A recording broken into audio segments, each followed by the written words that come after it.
kaya. Ang dollar, napakataas na. Yung bigas, magkano na po ngayon? 57, 58, halos isang dolyar. O, 60 na po. Nasa na po ang 20 pesos na bigas na sinasabi niya. At nag-alat pa po siya ng budget. Pero ano nangyari? Wala. Lahat po ng sinasabi ni Pangulong BBM ay kasinungalingan. Pero lahat po tayo nagsasabi ng katotohanan. Lahat po tayo ay binabaliwala at binabaliktad. Kahapon nagsalita po ang 18 Marines na nagsasabi po kung gano'ng karami at gano'ng kalaki at gano'ng karami mga bagahe na dinadala na sa iba't ibang lugar, especially kay Pangulong BBM. Ilang bilyon po yun. So, palabas po talaga bilyon ang nawawala sa mga mamayang Pilipino.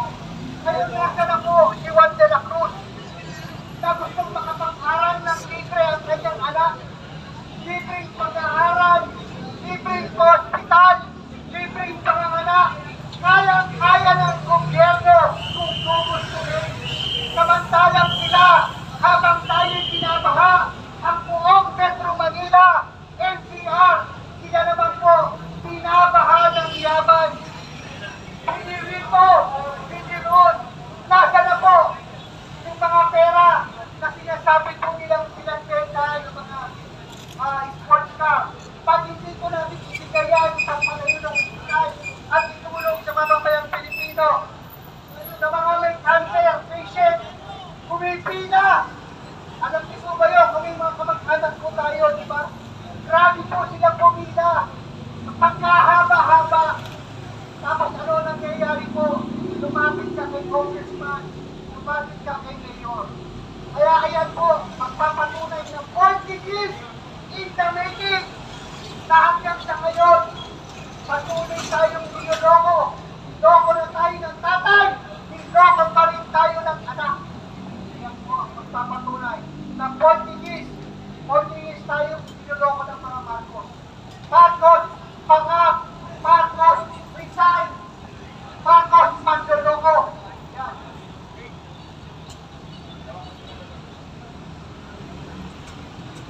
Mga kababayan, binigyan po tayo ng 15 minutes ng ating mga kapulisan. Kaya sabay-sabay po natin itaas ang ating kamao. Kaliwa man o kanan, pwede na. Wala naman pulong ito, sabay-sabay yung sundan. Ang panawagan ni Eric na Marcos resign, palayasin, ikulong sa Selda 13. Okay, sampon, taas kamao, everybody. Marcos resign, palayasin, ikulong sa Selda 13. Parang hindi maramdaman daw. Dapat nandun yung galit. Nandun yung paninindigan. Okay, sabay-sabay tayo bago ang ating huling pagsalita mula sa Riders Group at former youth leader sa Quezon City. Ang Mandaluyong. Tama, Mandaluyong. Sabay-sabay ha. Marcos resign, palayasin, ikulong sa Selda 13. Marcos resign, palayasin, ikulong sa Selda 13. Bago po ang ating pag-awit ng bayan ko ay ang isang youth leader natin dito sa area ng Mandaluyong at naging leader ngayon ng mga Riders Group in support of good governance. Yan ang brother magpakilala. Magandang tanghali po sa ating lahat, mga mahal kong kapwa Pilipino, kung ano pa man po, Muslim, Christian. Kami po nandito po sa tinatawag po ng riders, ng Duterte Riders supporters, ng DRT po, Duterte Riders Team, DGRT po, Duterte Riders Group, Philippines. Kami po ay nakikisa po. Aking pong panawagan, bakit gano'n naman po, mainstream media, GMA7, ABS-CBN, TV5. Alam naman po natin yesterday, naglabasan po ang mga Marines dyan po sa Club Pilipino Salman. Pero ang inantay po namin last night, wala man lang po kayong balita tungkol sa kung ano po ang nararapat na malaman ng buong mundo at ng buong sambayan ng Pilipino. So yun lang po. Sana po ay anyway, mabuti, maraming salamat po. At narito po ang napakarami natin mga vloggers at sila po ay mulat na sa katotohanan at nakikita po nila kung ano po yung mga totoong kaganapan. At siguro po sana po magising na po tayo lahat. biglawan na whatever. Tignan po natin kung sino po yung karapat-dapat.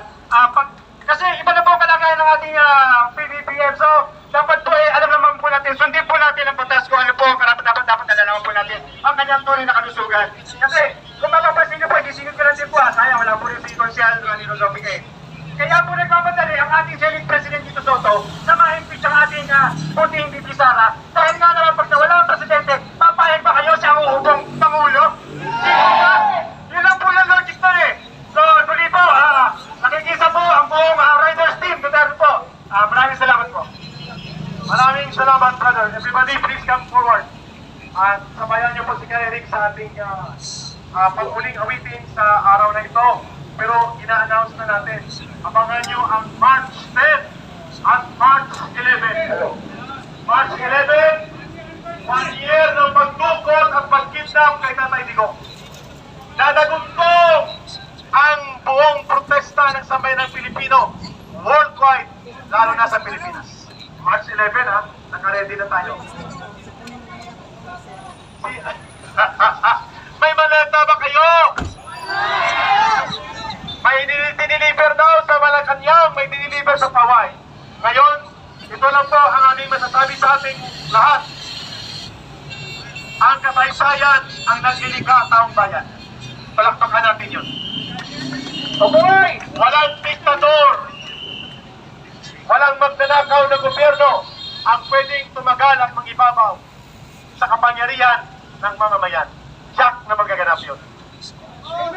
Walang makakapigil, tangki man o helikopter, barkong pangdigma, machine gun o baril, kung taong bayan ang kumilos. Tama! Mamamayan pa rin po. Mamamayan pa rin po ang magbibigay ng hatol. Mamamayan po maglilikha ng kasaysayan. Mamamayang nagkakaisa ang maglilikha ng pagbabago.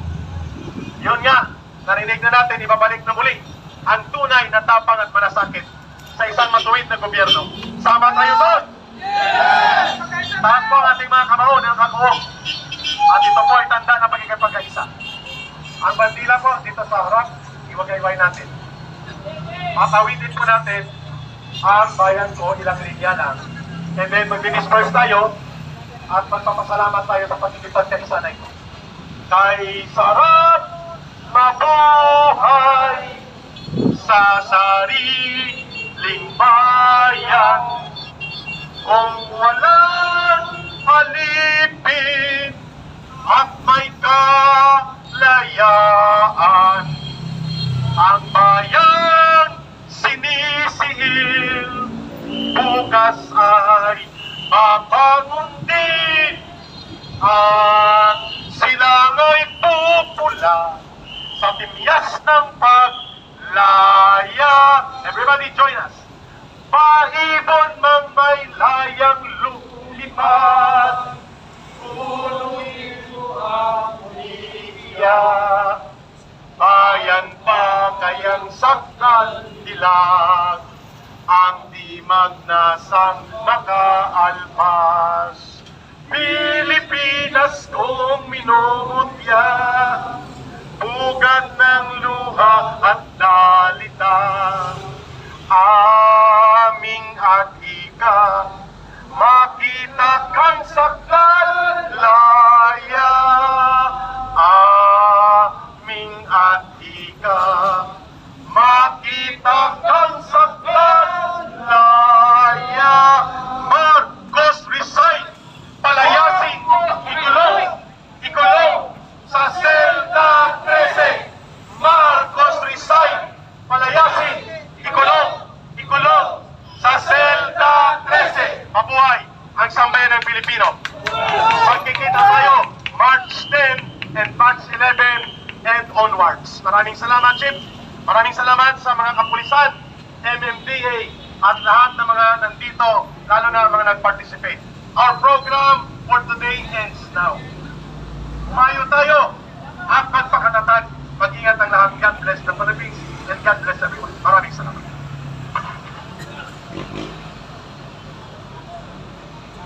Sinabi mo kay ano, kahit kaya mo pagkain.